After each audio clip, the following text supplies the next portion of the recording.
Okay, folks, here we go.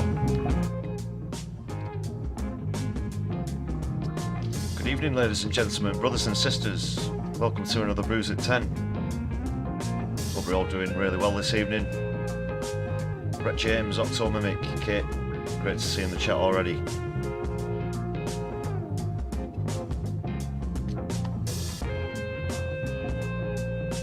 Well, it's another We Told You So moment. You've probably heard already that Labour have voted down this amendment on the two-child benefit cap put forward by the SNP, i.e. to scrap it.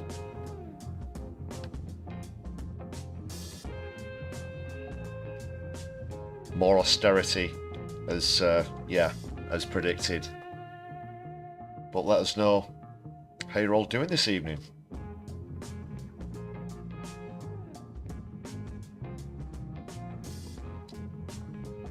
Don't forget to smash the thumbs up button and notification bell as well.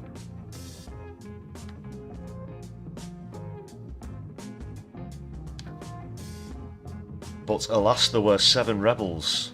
7 who dared stand up to Keith. Going to be talking about that as well. And those Labour rebels.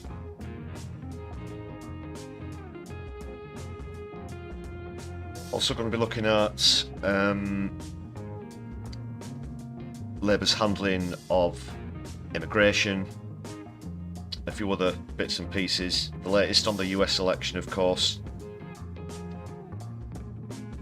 a few other stories, plenty of clips, articles and so on.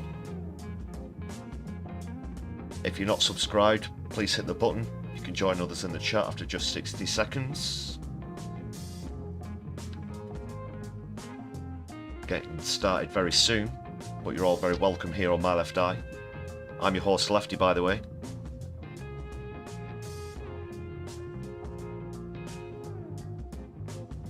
Your friendly local political and environmental commentator and activist.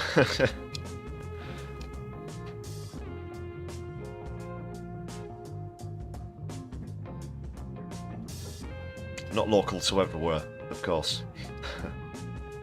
Excuse me, just enjoying my cup of Solidari-tea. I've gone for biscuits instead of cake for the accompaniment today. I can only generally get time for a biscuit if there's a long clip on though.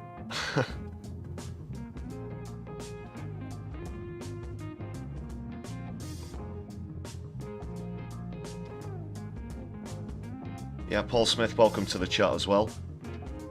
I also tip my hat to those 7 rebels. Looking forward to hearing your thoughts on that as we dive into it shortly.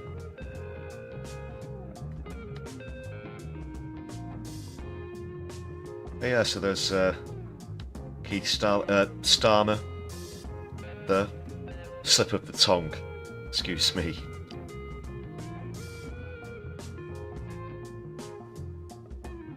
Saw Rachel Reeves enjoying some quality time with John Hurt earlier. Credit to the agitator for that Rachel Reeves little bit as well. I've not used it in a bit, but I've used it in clips and stuff before.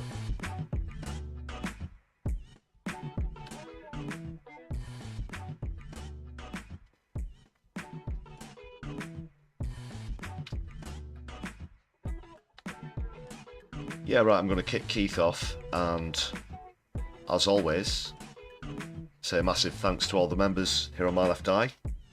Picked up a few more last night via very generous gift membership. That's a great way to support the channel. So I've updated it.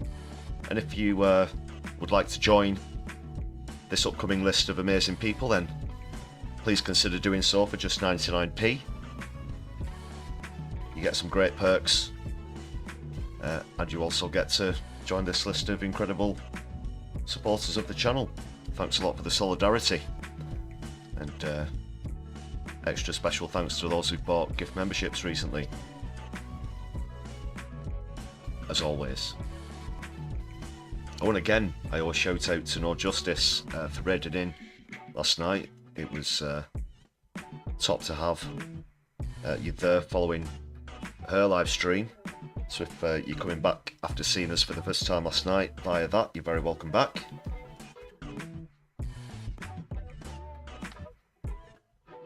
And if you're not familiar with her channel, do check it out. Top stuff. I'm going to be checking if anyone's live at the end of this stream and raiding. So please do stick around at the end of the stream. You might just find someone, you know, you enjoy, and you can add them to your list of subscriptions too. We do like to show solidarity in that way.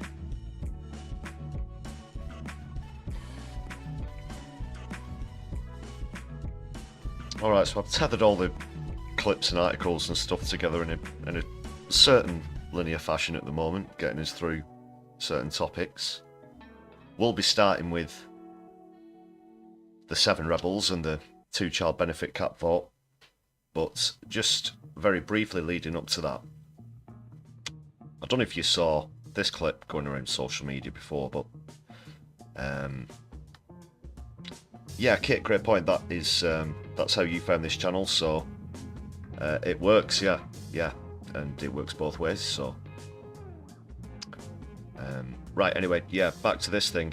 For some reason, and I think I do know the reason behind the word "some," which I'll get into. Jonathan Ashworth seems to be getting quite a lot of time on mainstream media, despite having lost his seat, of course, in the general election. But he's been given a platform to sort of throw out his sour grapes and show us what a complete and utter berk he is, and this is another like fine classic example of that I'm going to show you. As well as why he's getting so much airtime. But first of all, take a look at this. This is, I think it's from Sophie Ridge, yeah, on Sky. So we'll get cracking now with this one.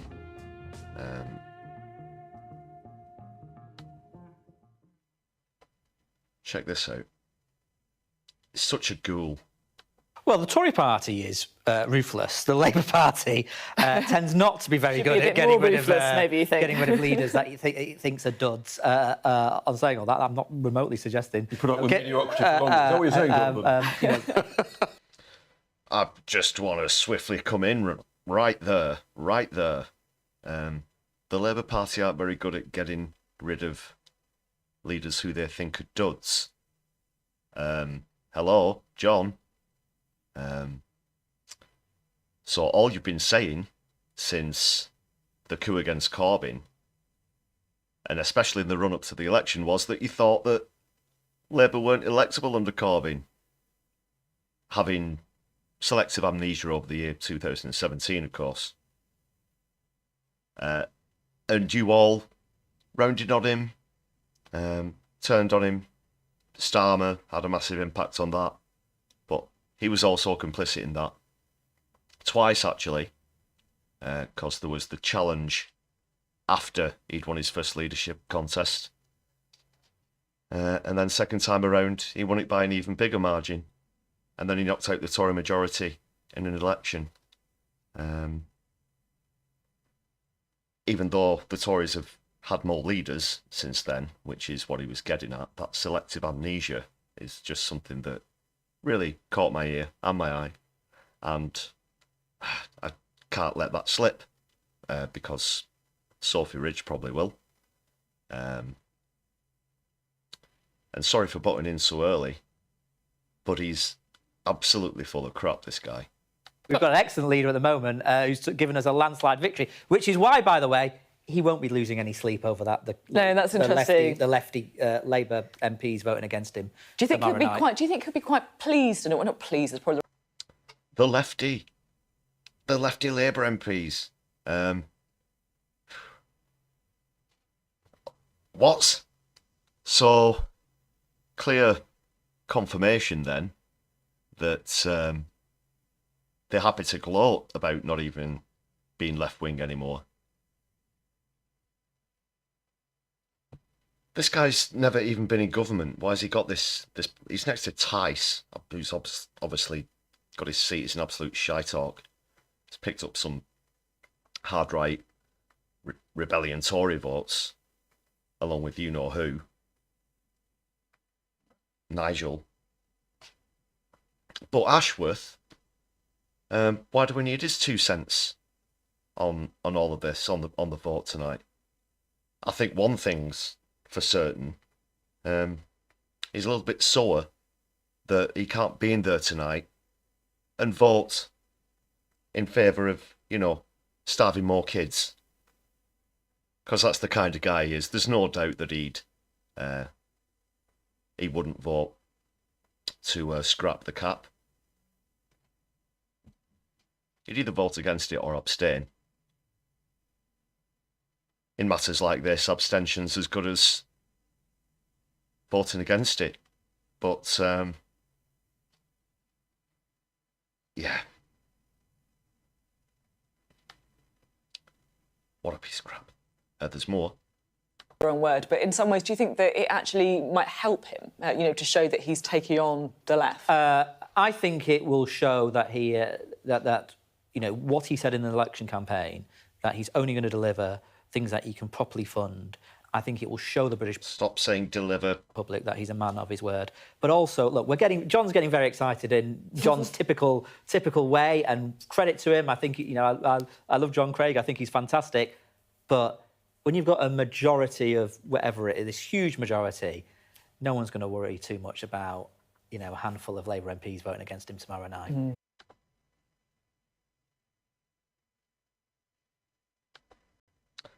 And he doesn't want to talk about the issue itself, of child poverty. For some reason, even though he lost his seat, he wants to gloat about Labour's majority, which he's not even a bloody part of. I was very thin in a lot of seats, though. 34% vote share out of about 57, 58% turnout. It's weak. And he lost to Shocker Adam, of course, an independent who doesn't have to toe party lines and whatnot. Let's have a look at what he had to say in Parliament today regarding the 2-child benefit cap. So I'm sure that Leicester South's constituents won't be missing John Ashworth too much, because given the platform, despite not having his seat anymore, he used it to try and gloat about his party's majority and have a dig at the left. Shocker Adam, on the other hand, actually talks about the issue in question here, child poverty, and makes a much better impression of things than John Ashworth did with the platform he was given. So once again, just a reminder that it's probably just sour grapes from Jonathan Ashworth that he can't vote to starve more kids, or he couldn't this evening in Parliament. During my campaign, I was really, really humbled because I thought I knew my city, but I really didn't. Because within my city, there was an underbelly, a shadow, a city within a city, where I used to speak about people who really had a conflict between eating and heating. During my campaign, I met these people. Food banks on a Tuesday morning at 11 o'clock with over 80 people queuing, and I was told that was one of the quietest days they've ever had.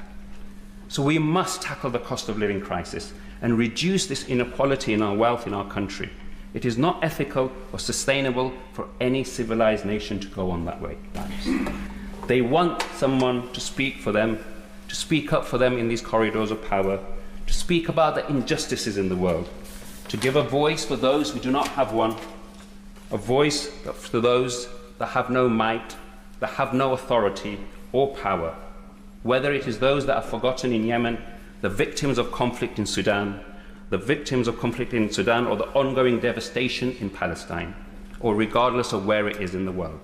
I will always endeavour to speak truth to power and demand this new government takes action for the poor, and the dispossessed and not just the powerful. So that was his maiden speech. That was the first thing he got to say in Parliament, and used it very well. Ashworth, on the other hand, as I just went into, maybe gets his platform, and I'm sure you'll know what I'm getting at with this one. You might have found out recently, that Labour won't be following up with a second Levinson inquiry, looking into the antics of the Murdoch press for some reason. And then all of a sudden, you'll remember recently, the Murdoch press endorsed Starmer, and now Murdoch Media, vis-a-vis Sky News, are giving John Ashworth a platform. If you see what I'm getting at, I don't think those examples are without coincidence, shall we say.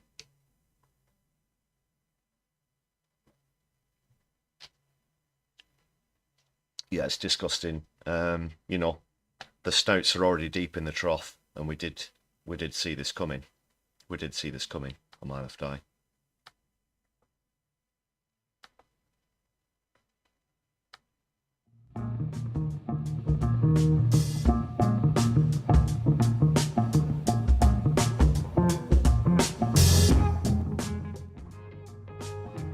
Yeah, corruption all around. Just different faces. The same greasy handshakes, the same dirty deals, the same envelopes being exchanged under tables, or perhaps they prefer a nighttime underground car park envelope exchange. But the result, again, is the same.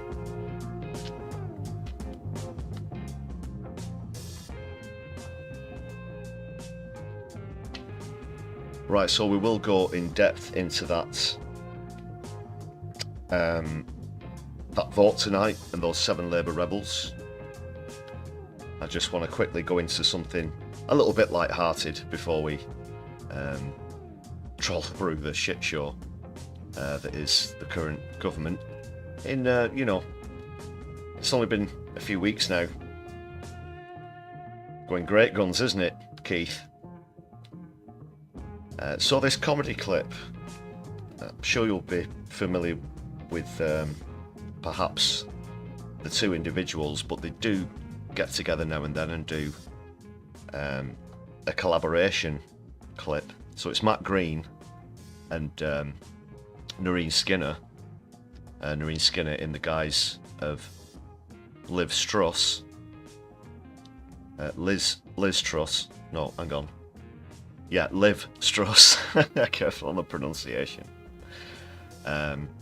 Bit of an interview, so that's the clip. If you've not seen it before, enjoy. Before we go in, just another reminder, hit the thumbs up button and the notification bell, and share this stream across your social media. Excuse me. To help us reach more people. So this is Matt Green and Noreen Skinner.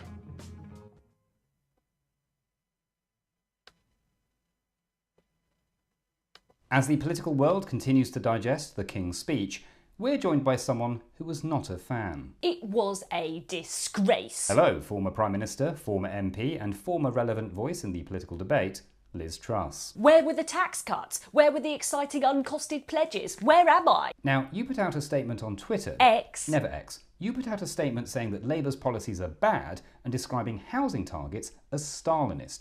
Why do you think that anyone should care what you think? I'll have you know, I was recently involved in a record election result. Yes, as the candidate with the largest swing against you. and the first former Prime Minister to lose their seat in nearly a century. Just because I wasn't re-elected doesn't mean I can't have an opinion or make a law or give a speech in the House of Commons. You didn't even give a speech at the count. Are you still going on about that? It was nearly a fortnight ago. Or 1/3 of your time as PM. Ugh, but the reason I didn't say anything at the count was because I was once told that if you don't have anything nice to say, then don't say anything at all. And I had nothing nice to say to the people who clearly made the wrong decision. You've actually had a small victory this week, haven't you? Yes, I finally filled in a whole Sudoku. Apparently you just have to put numbers in the boxes. No, I was talking about that letter you sent to the civil service. Well, that was a disgrace. The lefty, liberal, biased, wokey, metropolitan elite, anti-growth coalition, lefty, liberal, wokey, lefty, liberal, wokey, lefty, liberal, wokey, lefty, liberal, wokey, lefty, liberal, wokey. Miss Truss? Sorry. Yes, the civil service described my mini budget as disastrous. And that's totally unfair. I prefer words like exciting or brave. And that description was presented as a key fact. Absurd.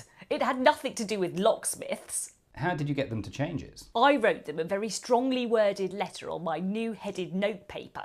Which says the Right Honourable Liz Truss. Yes, they can't take Right Honourable away from me. I mean, technically the King could. He wouldn't dare. I'm the reason he got to do the speech and not his mum. And your letter was a success. The civil service withdrew that document. You see, I can still have an impact on public life. Could you argue that it's the most effective thing you've ever done? Only if you want to get another strongly worded letter. So you're wearing red today, is that for Labour? No, it's for the GOP. So you're a Republican now? How dare you? I love the Queen. King? Not so keen on him. He won't shake my hand. And you've also been over in the States to support Donald Trump. He was nearly shot. I was compared to a lettuce. In a way, we're both martyrs. And you hope he wins. Yes, he'll show everyone that comebacks are possible. Thank you, Liz Truss. I'm also available for children's parties.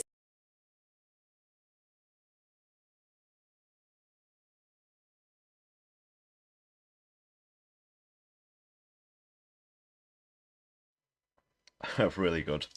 Really good.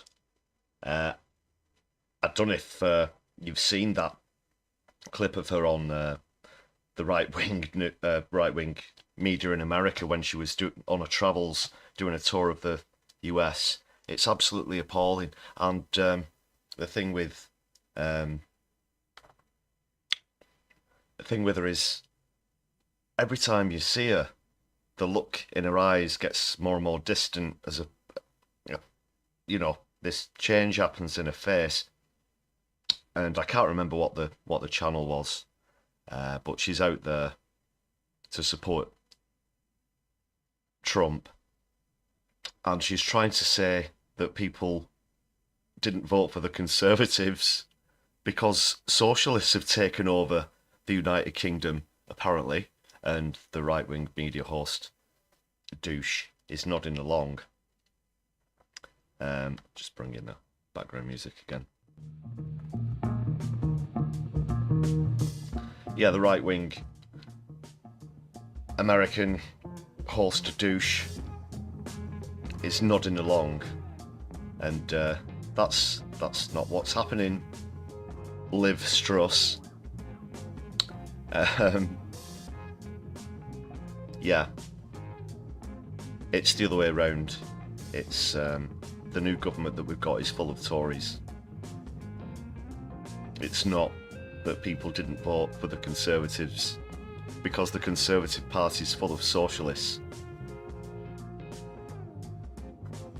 But they'll all buy that. They'll all buy that in the States. They'll lap it up and they'll regurgitate that, and they'll think, oh, it must be true. Former Prime Minister said it. It must be true.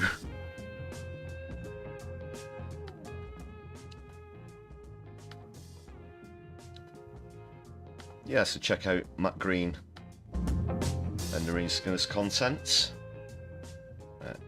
She's on tour as well, I believe, so see if she's coming anywhere near you. Go and check it out.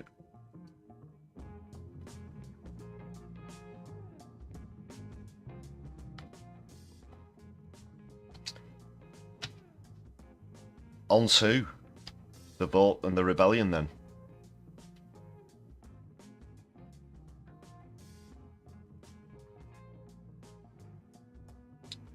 Just going to nip across to the screen first.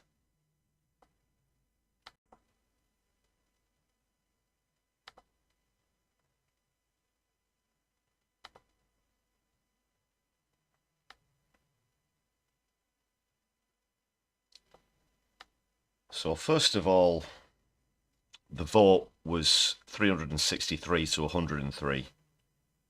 And there were rumours that Starmer was going to try and whip MPs into voting against the amendment. 7 of them ignored that. And they've been suspended from the parliamentary party. That is to say, they're not going to be able to raise questions. They're not going to be present. They've had their voices in Parliament silenced for voting to help to lift children out of poverty in ways that could be costed and have been costed. And I'm going to be going into that.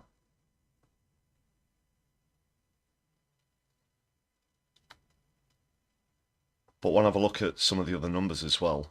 This is on Twitter.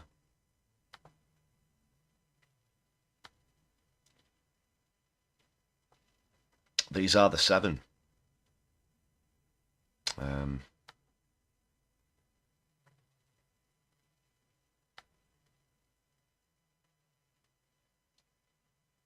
talk about...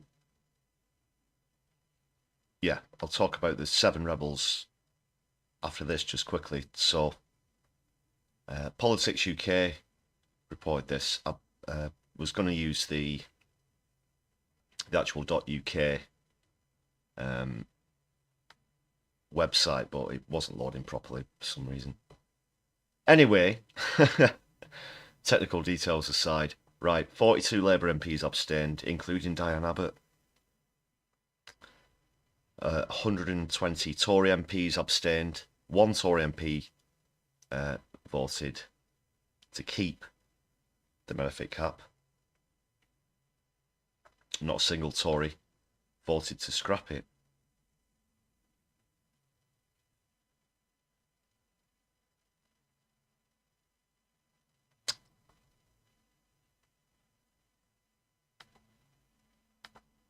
But we said how ruthless Starmer is and what he's like. And this is coming very early. This is the first major time that they've been voting in the Commons on an issue, on an amendment. It was put forward by the SNP, of course. They've got, they don't have a 2-child benefit cap in Scotland.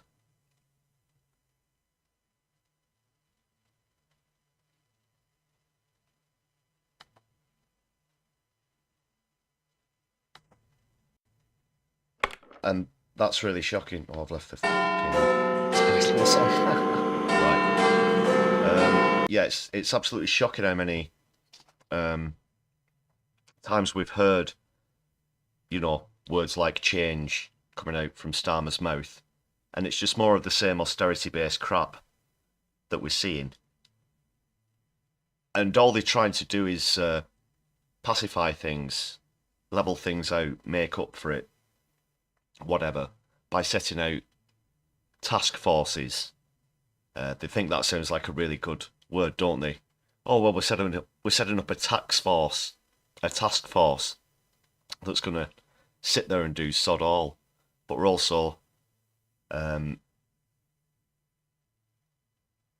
doing other things.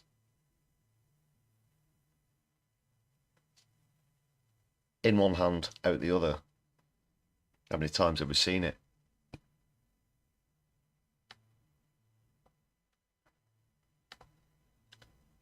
So the seven rebels who dared stand up to him. And at this point, you've got to say, you know, if you got any ounce of decency at all, Labour shouldn't be the party for you under Starmer.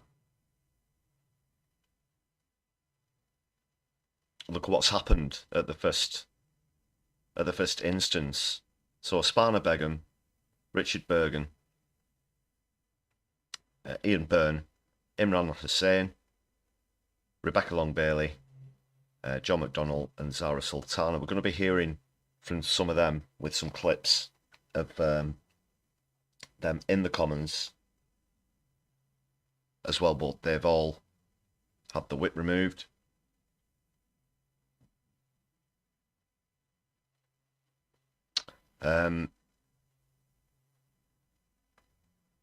So first, who will we go to first?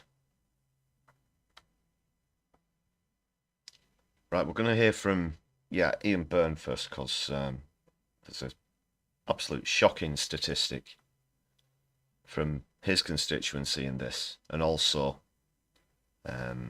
he's one who had to fight against deselection as well, you know, in the general election.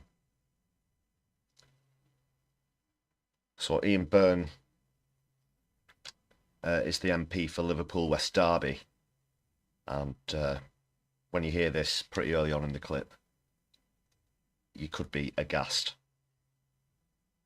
because I certainly am, and it certainly isn't something that should be happening in the UK in the 21st century, and the way Labour have voted this evening is absolutely revolting. A shameful legacy of the previous government and its austerity agenda is that 43% of children in West Derby are now living in poverty. 43% of children in his constituency are living in poverty. 43%. That's appalling. And Labour's actions today are just adding to the problem. Mr Deputy Speaker, the reason I'm in this place is to ensure that these children and others like them are given a chance to thrive and live their best life under a government that supports them rather than consigns them to a life of limited opportunities from an early age. That is why I support wholly the removal of the two-child cap on benefits, which would immediately lift 300,000 children out of poverty. It would immediately lift 300,000 children out of poverty, and it can be costed, as Ian said. Starmer and Reeves don't want to know about that. How dare you speak up for 300,000 hungry children? How dare you speak up for the 43% of children in your constituency who are in poverty? We're going to take the whip away from you. We're going to remove the whip. Sleeves rolled up, change, deliver, task force.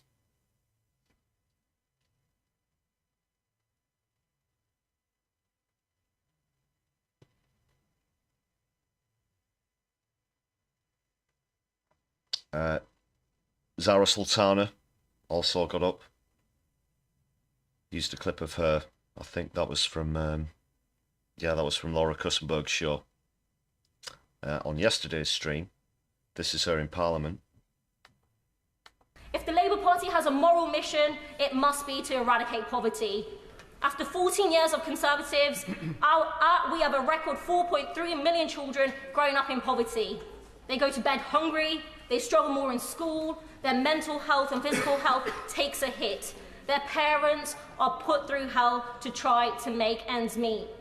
I, of course, welcome the Child Poverty Task Force, but everyone in this chamber has read the briefings. Everyone knows the evidence is overwhelming. The key driver of rising child poverty is the two-child benefit cap. And the single most effective way of tackling child poverty is immediately lifting 300,000 children out of poverty by scrapping this cruel policy. I will be voting for it, thank you. It is a move backed by everyone from Gordon Brown, all 11 trade unions affiliated to the Labour Party, as well as the TUC, which represents 6 million workers, as well as the Archbishop of Canterbury and Save the Children. And with a 1% wealth tax on assets over £10 million, you could raise the funds to pay for this policy 3 times over. Kids should not have to suffer a single day in avoidable poverty. So I will be voting for the amendments selected by the Speaker to scrap this cruel Tory policy.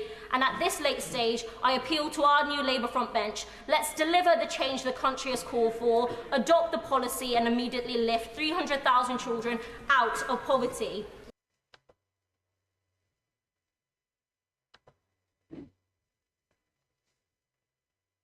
Well said, as always, Zara.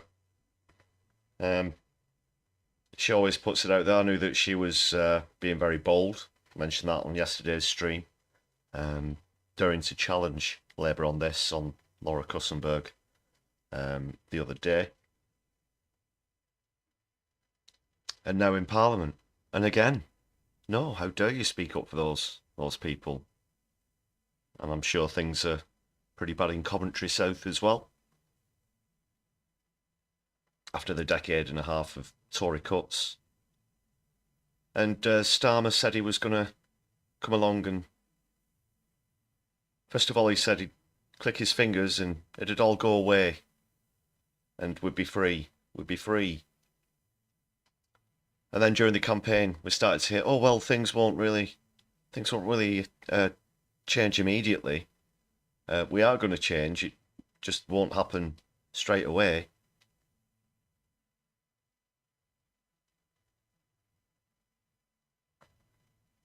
Well done, Zara. And I'm sure that she won't be put off. She'll do it again.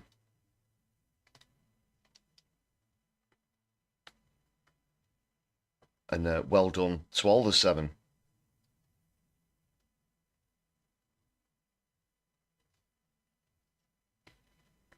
Right, I'll just see what else we've got. Just got a bit more on UK politics before we get the latest from the US election. Latest from Gaza as well, of course. Always here on My Left Eye. Zara Sultana is a huge supporter of a ceasefire in Gaza, huge supporter of Palestine. Every credit to her for it. So we'll be keeping up to speed.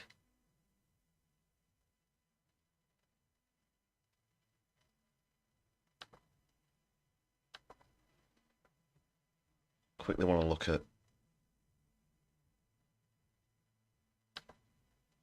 another Twitter post here.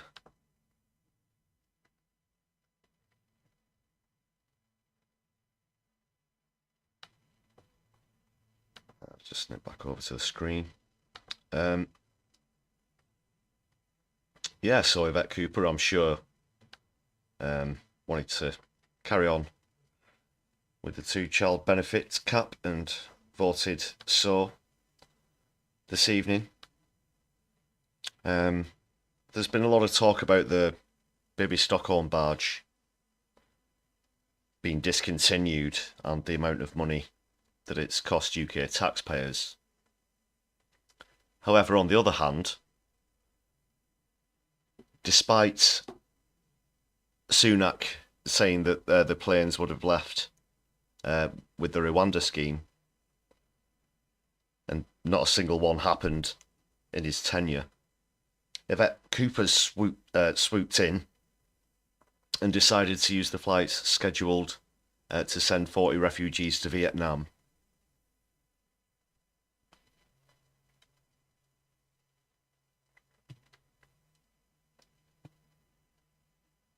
Well, how's about that?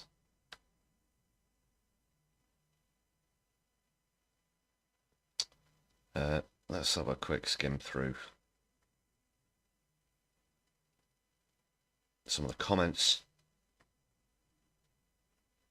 This is from Stats for Lefties, by the way.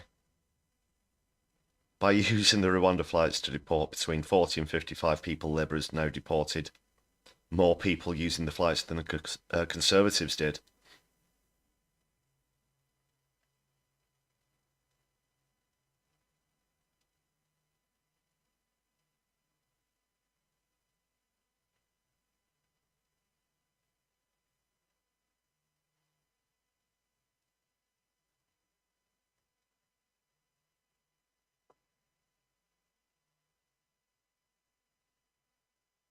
Yeah, I just wanted to fill you in on that one. Right, what else?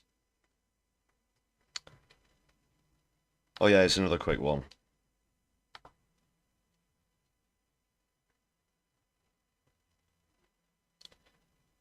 Don't worry.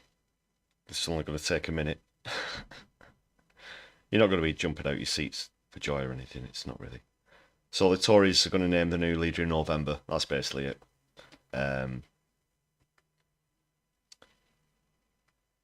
So, potential candidates, according to this, say Robert Jenrick, Suella Braverman, Priti Patel, and James Cleverly, but also Shadow Security Minister Tom Tugendhat, and Shadow Communities Secretary Kemi Badenoch. That's a fair way away. This guy, no one knows where this guy is. Probably California. Yeah.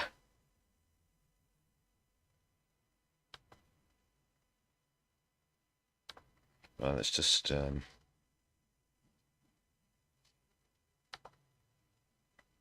into a quick update on the US election. Kamala Harris seems to have taken it as a given and started a campaign in Wisconsin, taking it as a given that she's going to be nominated to represent the Democratic Party, the Democrat Party, at the next election.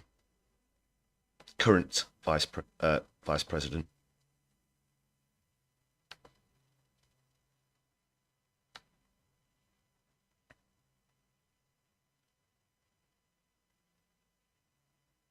Oh yes, so there's still got to be a process to go through. She can't just obviously say that she can't just declare herself. Those on the right, a lot of far-right Republicans have been going on about the legitimacy of this, and I spoke a bit about this yesterday, but surely where voting's concerned, and they bring up the primaries quite a bit, these MAGA morons, and when you're voting, I'm certain that a lot of people bear in mind who the vice president might be, and in this case they were aware that Kamala Harris was the vice president, and should something befall the president, then she'll be the one that takes over. That's the sort of order of succession. That's why they have that post in the first place. So while there still is an official process to go through, I think it's a bit expectedly immature and naive of certain far-right commentators, politicians, etc., to try and say that this isn't legitimate. And it looks extraordinarily likely that she will become the nominee. This is just speculation on who her potential vice president could be. Of course, Biden remains president until the election in November. Also, God, there's been a lot to get through. Yeah, the Secret Service, the head of the Secret Service has stepped down and took somewhat of a verbal drubbing in the House of Congress, I believe, or was it the House of Representatives? But anyway, yeah, they really lay into her about how the assassination attempt on Trump could have happened in the first place. I think I mentioned on the first stream that I did after that happened, which I think was the following day. It happened on a Saturday, and I brought it up on the Sunday live stream, if memory serves, that there was a post going round, supposedly from someone in the Secret Service, claiming that they had the perpetrator in the sights for about 3 minutes, but were ordered not to fire. I said at the time, I was waiting for confirmation of whether this is genuine or not. I've not seen anything either way since then, to be honest, but if you have, let me know. It'd be interesting to sort of tie up that loose end, or whatever you want to call it. There she is, campaigning in Wisconsin. already. A lot of the policy, whether she wins or loses, this is anyway, you know, guys, brothers and sisters, ladies and gentlemen, we know the policies are going to remain the same. For example, they're going to continue to support Israel.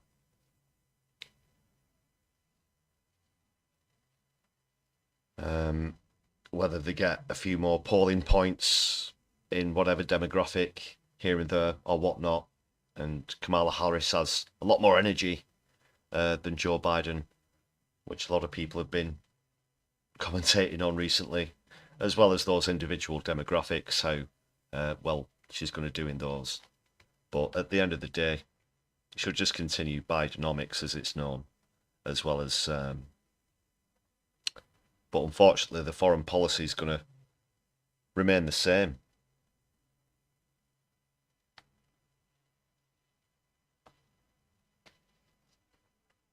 But a Republican has gone so far as to introduce an impeachment article against Harris.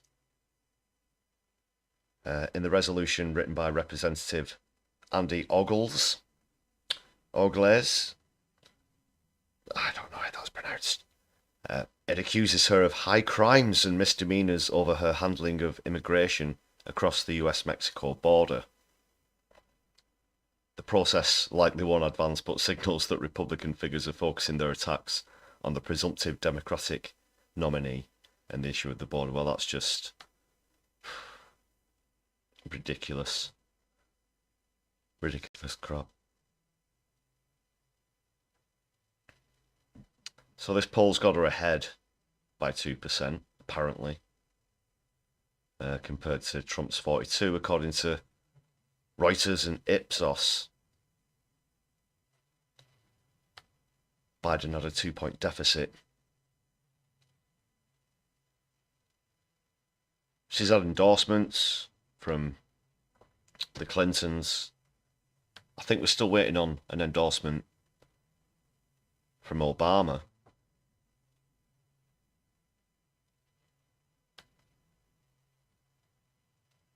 Just have a quick look. Check this clip out. So, Wisconsin, I am told as of this morning that we have earned the support of enough delegates to secure the Democratic nomination.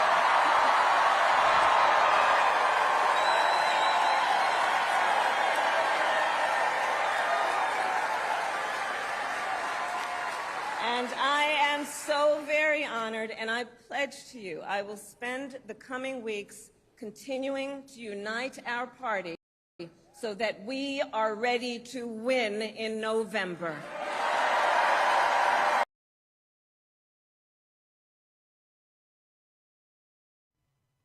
There it is. She actually announced on the stage that they garnered enough votes. She's garnered enough votes, that is. So yeah, that talk of who she'd pick as a VP isn't really jumping the gun so much. Alright, so then it's on now. It's on.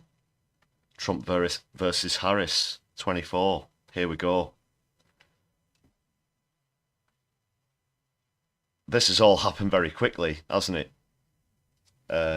Yeah, Anchorman meme pending. But boy, that escalated fast.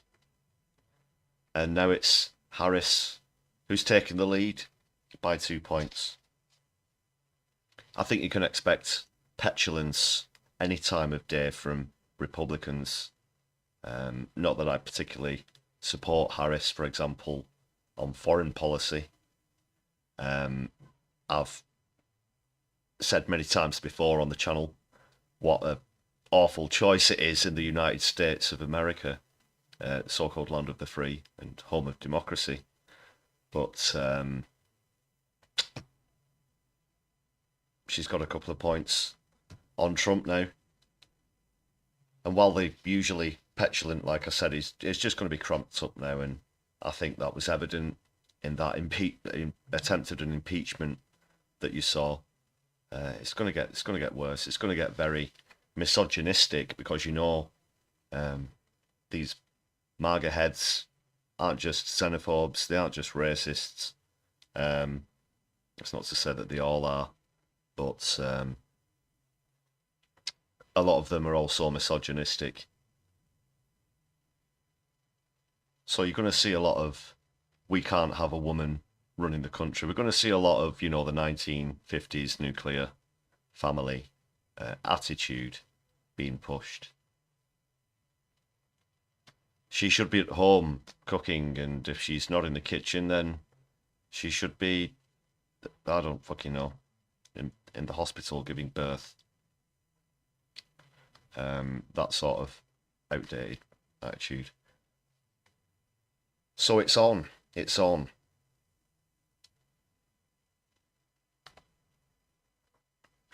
I'll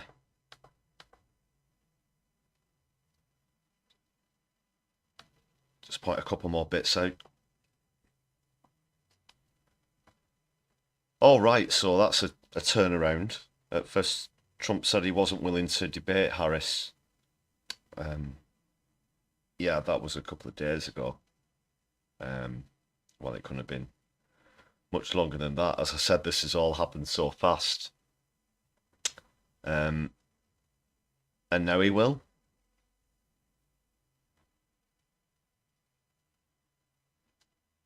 Could he potentially pull out again at the last moment? You never know with this lunatic.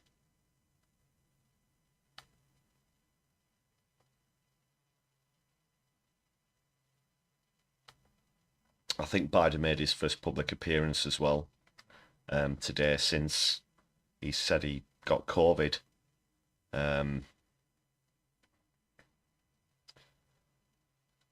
And I mentioned yesterday there could be some debate about his health in a few areas. His mental health, his state of mind has been the main focus of all of this in the mainstream media recently. But given his age, I think there could potentially be other factors as well. I'm not sure whether he genuinely did or didn't have COVID. I think that could have been an excuse for ducking out of public appearances, like I said.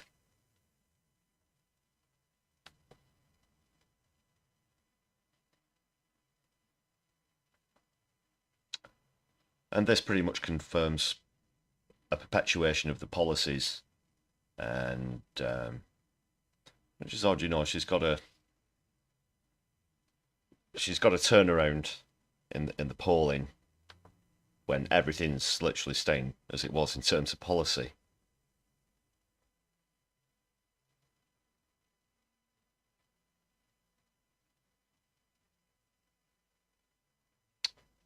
But this says a few words on what she said about Trump.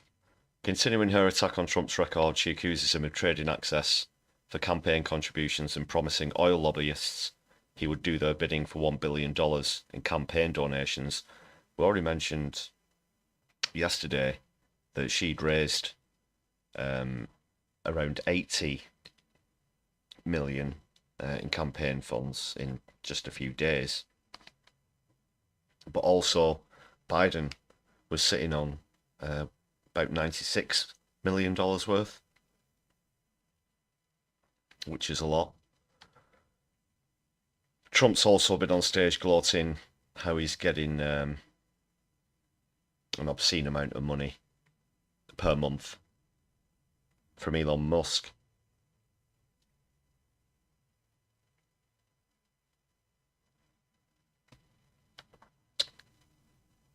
So that's the latest, really. Just confirms it. She is the nominee. And keep you up to speed with Harris Trump as it's going to be with other stuff on the channel. But for now, just going to be moving on.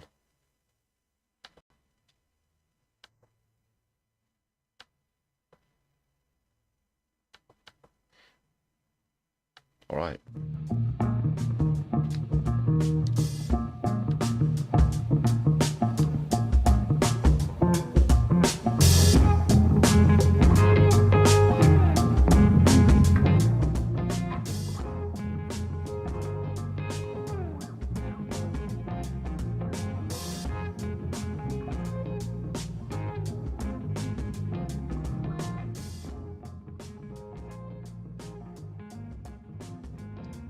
So I do have a couple more stories I want to go into next.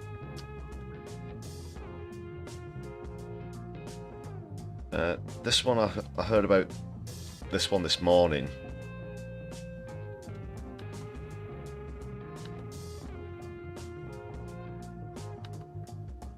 And it's not, well, it is and isn't current affairs. It's a new revelation about a former Prime Minister, Harold Wilson. Apparently had to sell his papers to help to fund his cure. And it was his personal and political papers. So he was going to sell them for about £212,000, which is about 700 grand. These days he was suffering from Alzheimer's. So this was in the early 90s. Very early 90s. It was January 1990. That's as early as it gets. Robin Butler at the time has written to another official alerting her that Wilson's former secretary was orchestrating a proposal to set up an archive in Canada.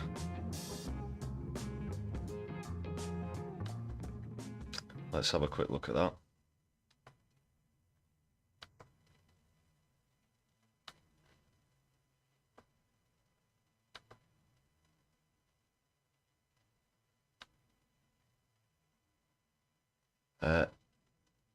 But there is this point, a few people have pointed out that especially the government papers, they aren't really his to give away. And of course he had 2 terms between 64 and 70, and then 74 and 76.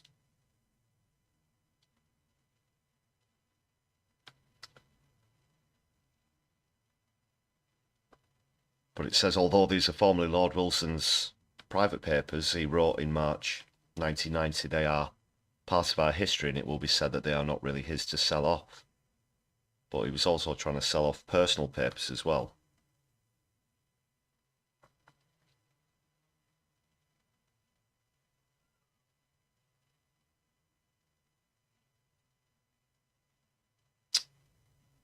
He said, and I think this is a bit snarky, if Wilson required additional care in his old age, the labour and trade union movement should support him. That was what he would have said back in the day.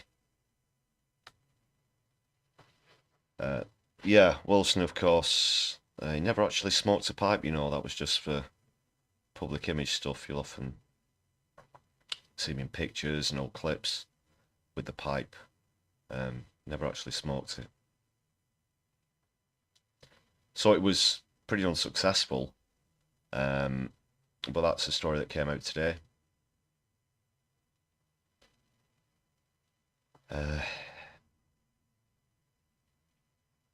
You know, these people are like, suggested it would be unseemly for papers to leave the country.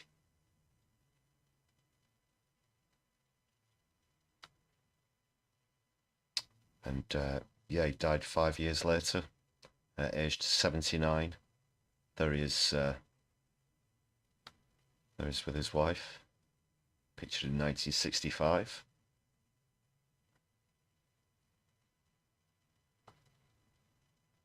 So that's a bit of a revelation, you know. And history repeating. People are still struggling. The care sector's on its knees. The NHS, likewise. Are Starmer et al. Going to turn things around? I won't get your hopes up, people. I wouldn't hold your breath.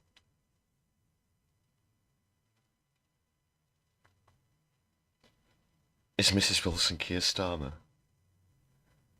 No. Oh, Tom Mimic. No. I'd put Starmer to the right of Wilson politically. Not in the picture. but politically, definitely. All right.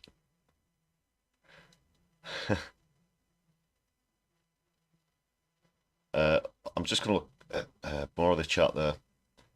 The CIA paid Wagner Group $60 billion. Is that true? Wow.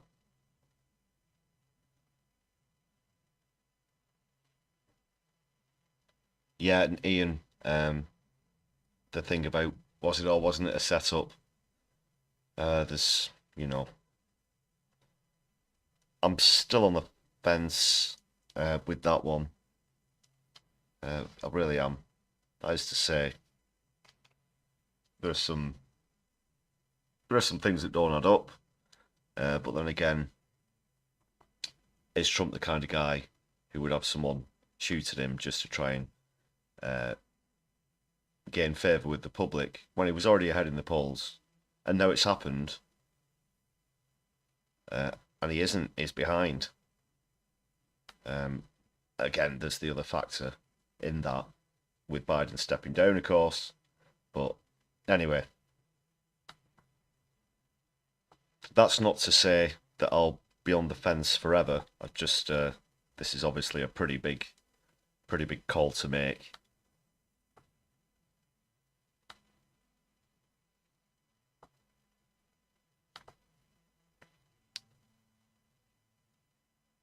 Okay, just one sec, guys. I'm going to get something else lined up while Harold Wilson stares at you there.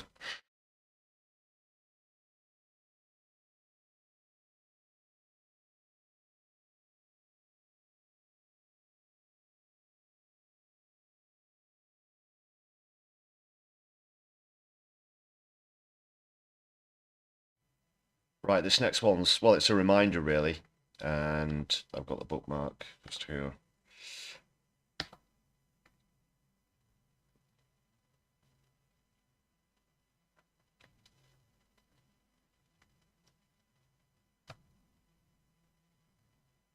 Yeah, on recent streams, I've been talking about the convictions of 4 years and 5 years for the 5 people on trial.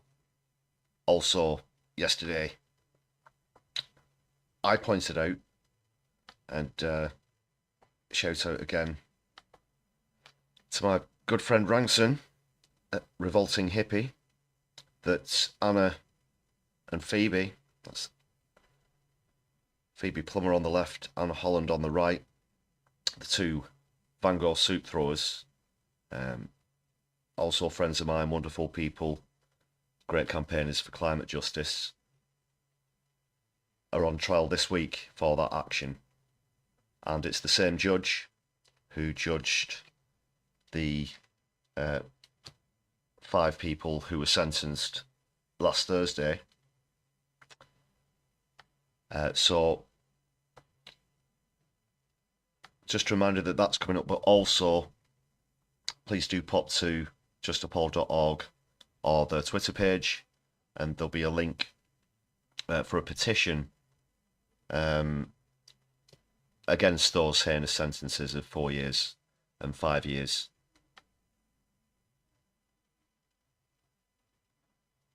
So please do check that out. That first comment summed up. He shouldn't be allowed to preside on the case. His bias is very obvious. It was in that case, which was obviously a political decision, not a judicial decision. We're hoping that because of the outcry against those sentences, that it won't be the same in this case. A lot of public figures, including MPs and members of the House of Lords, have also been speaking out against those harsh sentences. So I'll keep you up to speed with the outcome for Phoebe and Anna's trial on the channel. So yeah, please do sign that petition. Just another reminder, everybody. And there's been a lot of support for those people who were sentenced last Thursday, and we've got to keep that up. Right, I'm going to just come back to draw the screen.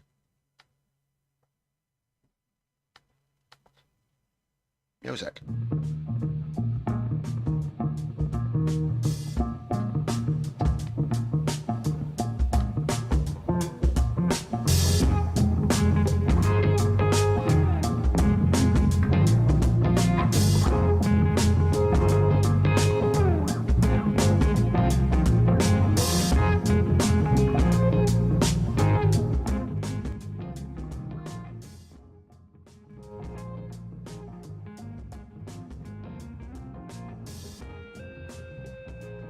Alright, so this is where I'd often / sometimes have another little comedy interval.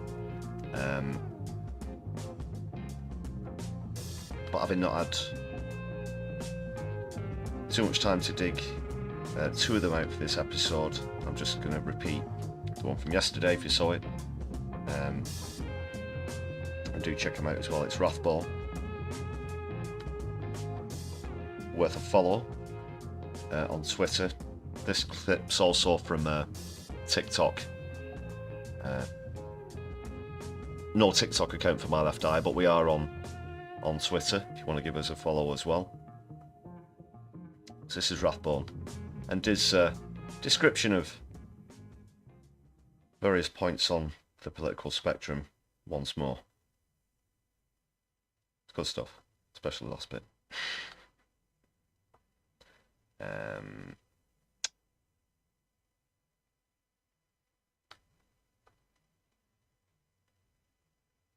Workers own and operate the means of production. Communities are in charge of their resources. Private capital owns the means of production and hires people for its profit to work the means of production for a wage, which is only part of the value that is collectively produced. The ultimate goal of socialism, a classless, stateless society. Or it can also be defined as any human relationship which expresses the principle of to each according to their need, from each according to their ability, whether it be interpersonally, in an economic system, or society itself. The principle of dismantling illegitimate authority via direct action. Believing that a society without class or state is possible. Being generally confused and holding two contradictory ideas harmoniously. Somehow believing that illegitimate power structures in society should be dismantled, but hypocritically being a supporter of capitalism. Uncritically praising the political economy of capitalism while blaming all of society's problems on government without acknowledging that the government is owned by capitalists. Begins at anti-capitalism. Being pro-capitalist, reformist, reactionary, which ultimately means sympathizing with fascism, because fascism defends and violently enforces capitalism. Far right now.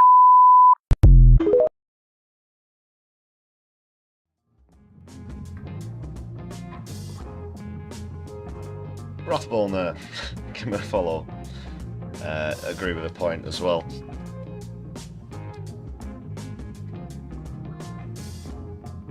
Okay, moving on. Oh, I said we're on Twitter, by the way. Also on Mastodon. I know that's only a very small social media platform at the moment, but given the dumpster fire that is Twitter and the way that most running it into the ground, it could be prudent, could be handy to have a bit of a backup. So if you are on Mastodon, then give us a follow there as well.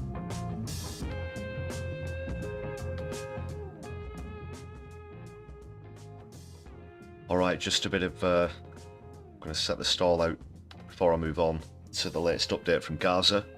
Don't forget to hit that thumbs up button. Please do subscribe to the channel. Helps us reach more people. You can also join the chat after just 60 seconds of subscribing. If you'd like to support the channel in other ways, super chats are open. If you're watching on a replay, please do use super thanks. Memberships are also available for 99p, and you get some fantastic perks with those. Check them out. And a great way to show solidarity on the channel is via gift memberships, because that not only supports the channel, but it helps our community grow further and wider. So thanks a lot for all of your continued support, everybody.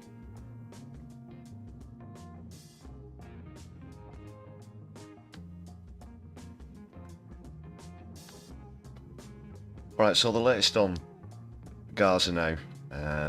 You no doubt probably aware that just days ago, almost 500,000 people had to be evacuated from Khan Yunis, which is again under further siege. Starmer's dragged his feet on the recent announcement from the International Court of Justice that there is an apartheid and an occupation happening in Gaza.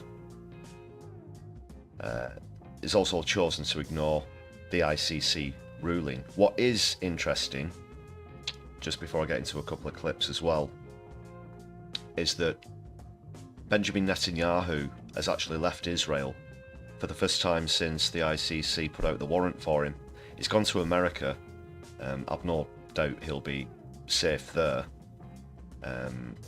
Although that does question the concept of international courts.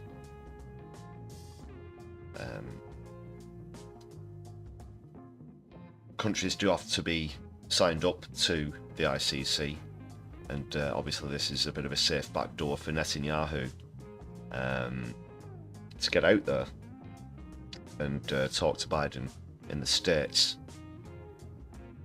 He's under pressure at home as well. Apparently about 75% of people want him out now. It's a few reasons. It's how he's handled the hostage situation, also mixed in with how the Hamas attack on October 7th happened in the first place. So quite a bit going on recently. And also Starmer's tried to act as though he'll call for a ceasefire and a two-party state, but I don't think I'll be risking my neck too much to assume that there'll be various conditions hidden within the subtext, including, we'll call for recognition of a Palestinian state when the United States does, or when Israel tells us to. But no, we know all about the lobbies, we know all about that jazz. And I showed you some clips earlier on the two-child benefit cap. You might have noticed when Shocker Adam was speaking, the new MP for Labour South who beat Jonathan Ashworth, ha ha ha. He's been listened to quite intently by Corbyn just to his right, who got up in Parliament and had this to say recently on safe routes. The tragedy of desperate people dying in the Channel is compounded by desperate people dying in the Mediterranean and in the Aegean, as human beings fleeing from all kinds of horrible situations try to seek a place of safety. Is she cooperating with other European countries on a safe route for asylum seekers? Is she prepared to look in a much more humane way at the desperate situation that people face as they're trying to just get out of human rights abuses and wars around the world? So, the honourable member makes a really important point about the actually what is happening in the Mediterranean. I mean, you won't be surprised to know that Yvette bloody Cooper here gives a total non-answer. Sorry for interrupting the clip. Not on my eye in the chat. Have we had a raid or something? Just noticed quite a few people have joined. Very warm welcome to you all this evening. Bird's Nest Rat Fest, welcome back. Andy Carter, Davinia Robbins, Robert, Basil Phoenix, Bernie Burrows. How are you doing this evening? Andy Carter celebrating membership for 1 month. Fantastic. Thanks a lot for sticking with me here on My Left Eye. If you've not been over before, I'm Lefty, your host. We talk about politics on My Left Eye from a left-wing perspective. Of course, thanks a lot for being here.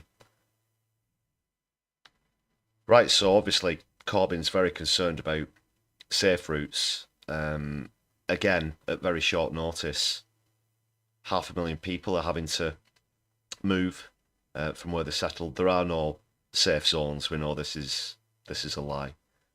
Refugee camps, etc., being attacked. Yvette Cooper's response here. is pathetic, and she's trying to talk around the issue. She's trying to put out how she thinks that she's supporting these people, but it really does dodge the question that Corbyn's put to her 100%.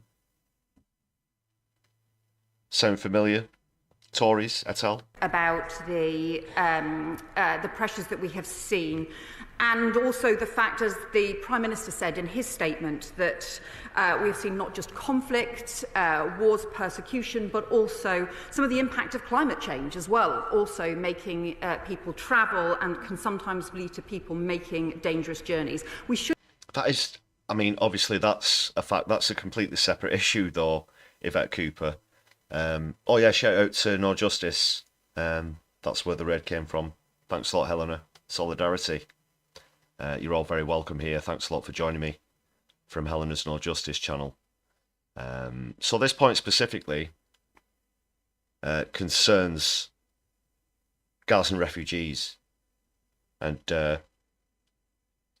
be working to prevent those dangerous journeys in the first place and prevent the need for those dangerous journeys. And that is why the UK government and the Prime Minister announced last week, as part of the European Political Community Summit, that we would invest over £80 million alongside work with other European countries, also as part of the Rome process, both to tackle some of... First of all, what is she babbling on about? And second of all, why isn't the Speaker intervening? This does not pertain to the question that was asked, that was put to her in the slightest. In the slightest. This is awful, Cooper. This is terrible. The wider criminal gang networks that still operate in the Mediterranean, but also to make sure that we address some of those sources and the injustices and the serious crises that can lead to people making dangerous journeys in the first place.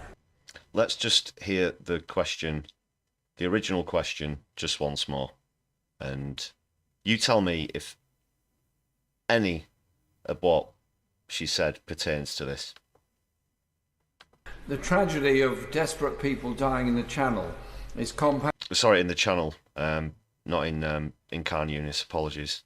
...compounded by desperate people dying in the Mediterranean and in the Aegean, as human beings fleeing from all kinds of horrible situations try to seek a place of safety. Is she cooperating with other European countries on a safe route for asylum seekers? Is she prepared to look in a much more humane way at the desperate situation that people face as they're trying to just get out of human rights abuses and wars around the world? Yeah, it was that point where he's referring to Gazans as well as other conflicts around the world, but pertaining to European countries as well. I'll tell you what, Yvette Cooper failed to point out there in her response, which wasn't really an answer, what we talked about earlier. She's going to actually she'd probably put him on a flight to Vietnam with the others, as well as continuing this xenophobic policy of, the smash the gangs rhetoric. And we're only, weeks into this Labour government. You can expect plenty more of this over the next 250 weeks. So kid starvers at it in lots of ways. Starving children domestically, refugees, asylum seekers.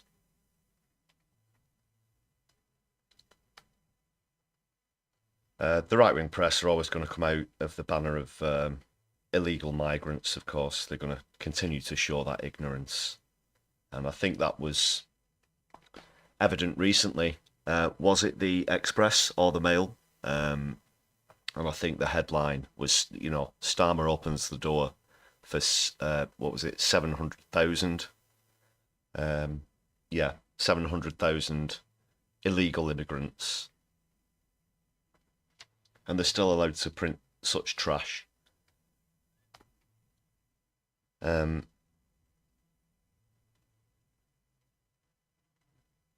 So at the same, Yvette Cooper at the same time is trying to sound sympathetic to refugees in her response is going on with this smash the gangs crap. It just doesn't wash. Again, they're contradicting themselves. They're trying to play it both ways. They're trying to play both sides. They think people have very short memories, and they must have if they're going to, you know, buy any of this. That Yvette Cooper's trying to feed us.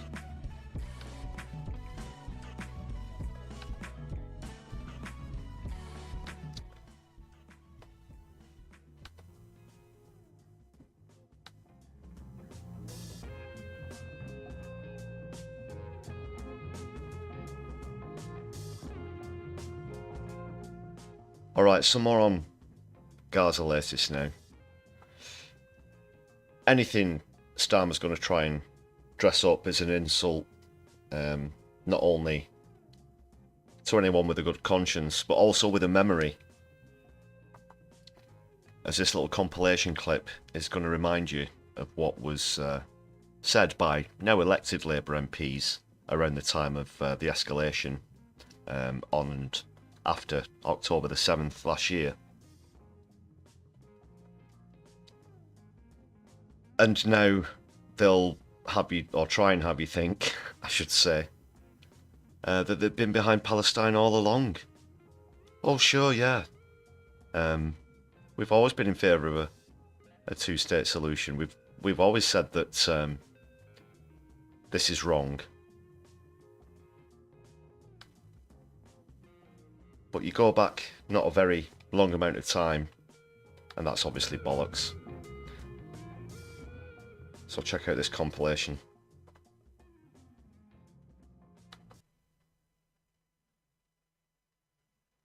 This is a really difficult, complex, serious and deeply held issue. Do you think Israel breached international law by cutting off power and water supplies? Do you think cutting off food, water and electricity is within international law? Do you think Israel is abiding by international law?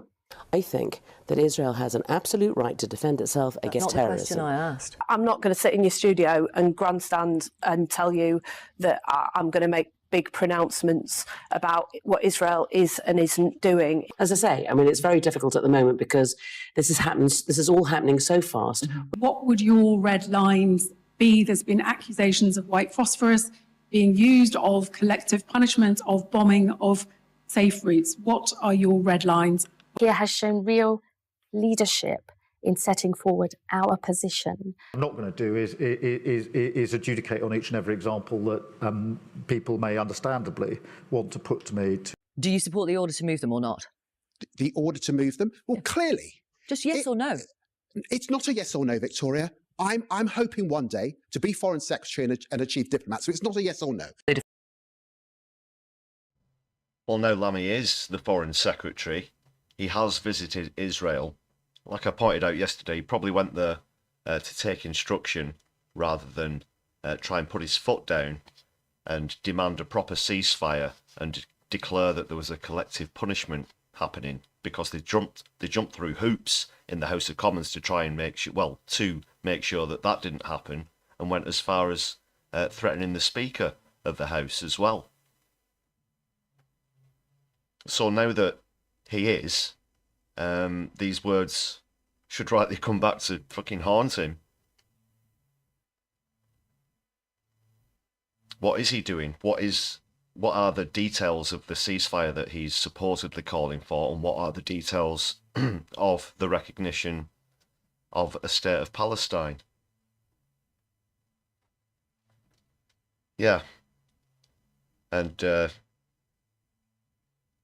you can bet your mortgage that a lot of that will include, we'll just do what America says, or what America does. There's more. I'm hoping one day to be Foreign Secretary and a Chief Diplomat, so it's not a yes or no. The Defence Force say civilian deaths in this conflict are inevitable in order to eliminate Hamas. Do you accept that? I was an aid worker for almost 10 years. It's really just a yes or no.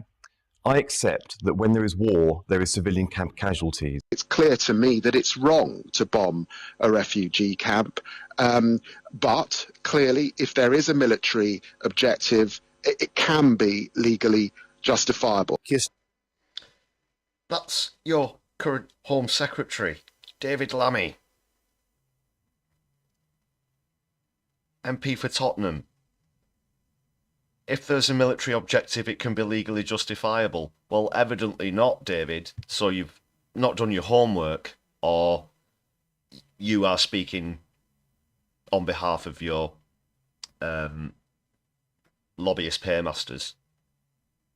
120 grand that we know of has been paid to David Lammy from Israeli lobbyists.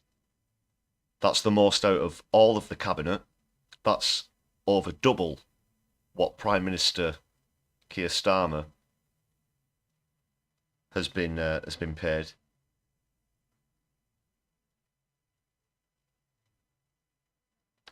It can be legally justifiable.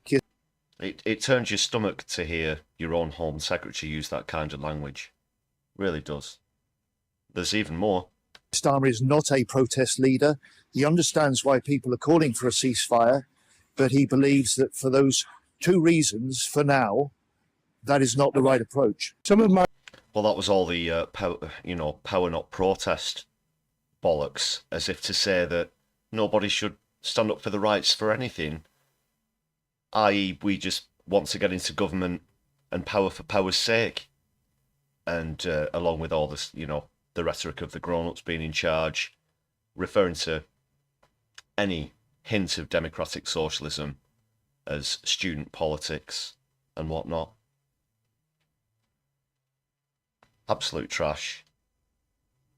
The whole rotten lot of them. Bar the 7, who had the whip removed today just for having the balls to stand up and support 300,000 starving kids in the UK.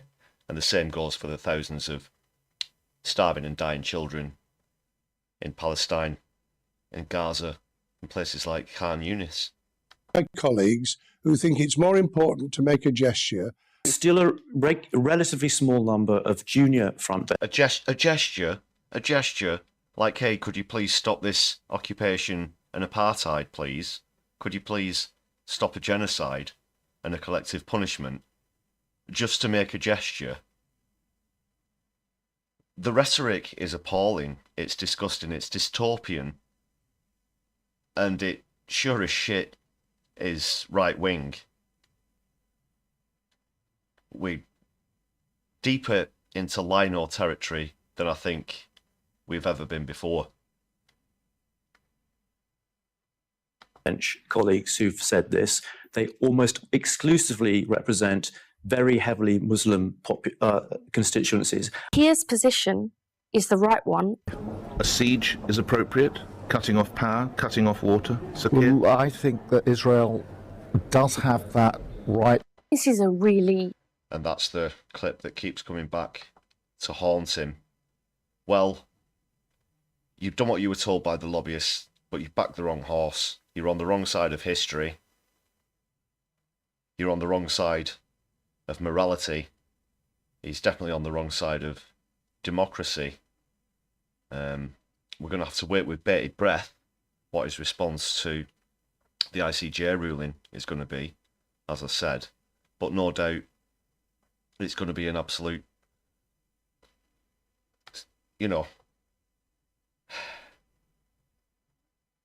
what can you say about it? Well, we're going to have to ask Jeff.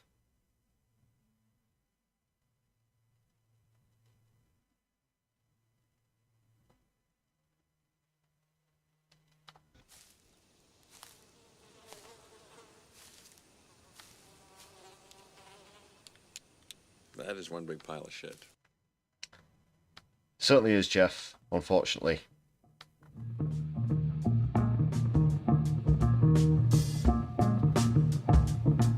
But we do have to keep getting out there. We do have to keep showing support for Palestine. And I'll continue to do so, of course, here on My Left Eye.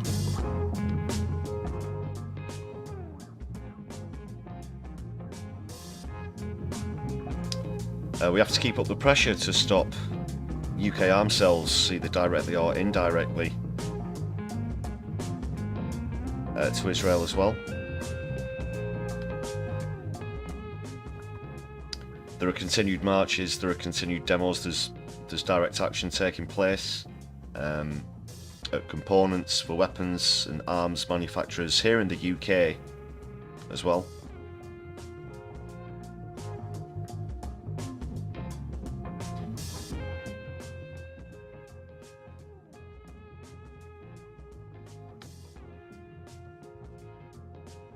Alright, just want to give another shout out to the members on the channel as well. If you'd like to consider joining, please do so for just 99p.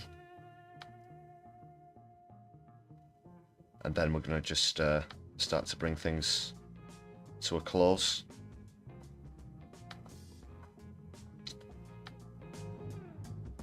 So these are the fantastic, lovely people who are showing solidarity and supporting the channel with a membership at the moment right now. Thanks again to those of you who've bought gift memberships for others recently.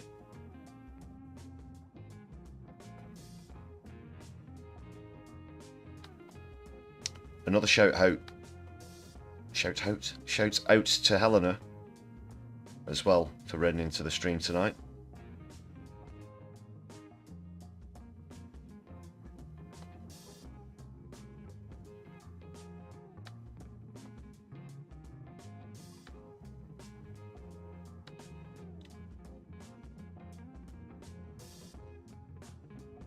Yeah, I'm going to be back with you for more through the week as well. Keep an eye out for that. Yeah, I've had to hold off waiting for the result of tonight's votes for my next video, but please do hit the notification bell and keep your eye on the community chat, and then you don't miss out on any of the content. But do not go anywhere. Please stick around. I'm going to see if anyone's currently live, of course.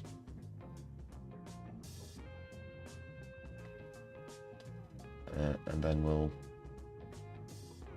do a redirect or a raid.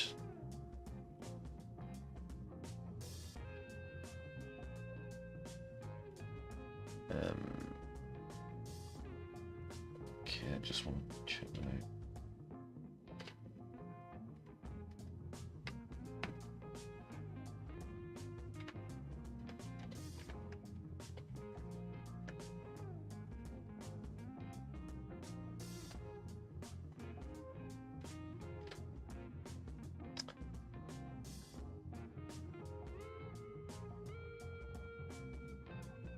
Right, I don't think Kevin Logan's live. Obviously, we had the raid from Helena, so I'm assuming. I already assumed she wasn't on. Didn't know if Kevin Logan was going to be on live tonight. Andy, thanks a lot for that gift membership. Hope you enjoy your perks, Bernie. Welcome to your membership on the channel.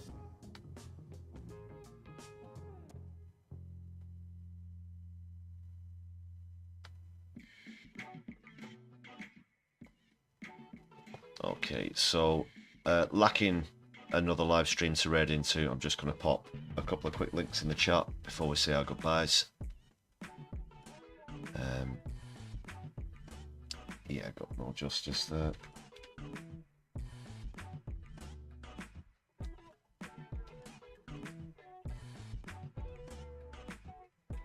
So anyone watching on a replay, please do check out that link I've just posted in the chat. Just going to get Kev Logan's as well.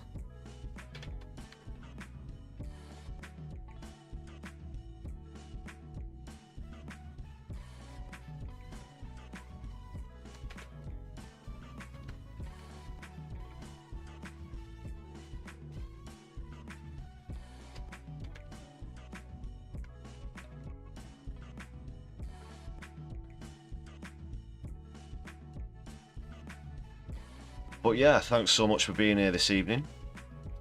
Just getting you that link now. You've all been wonderful. Hope you join me for the next one. If you're new, if you're a new subscriber or new to streams, please check out some of the other longer content as well, video content. Right. That's Kev's stream there. Kev's channel, I should say.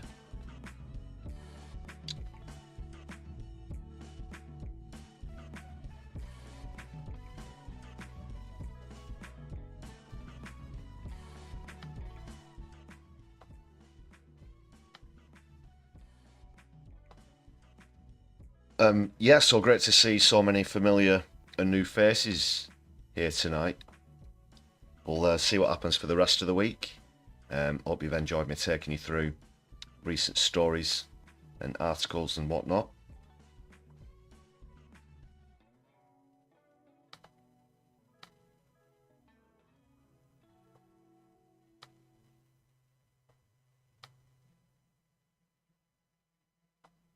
So yeah, for now, I will wish you all a very good evening, and my left eye will be seeing you soon.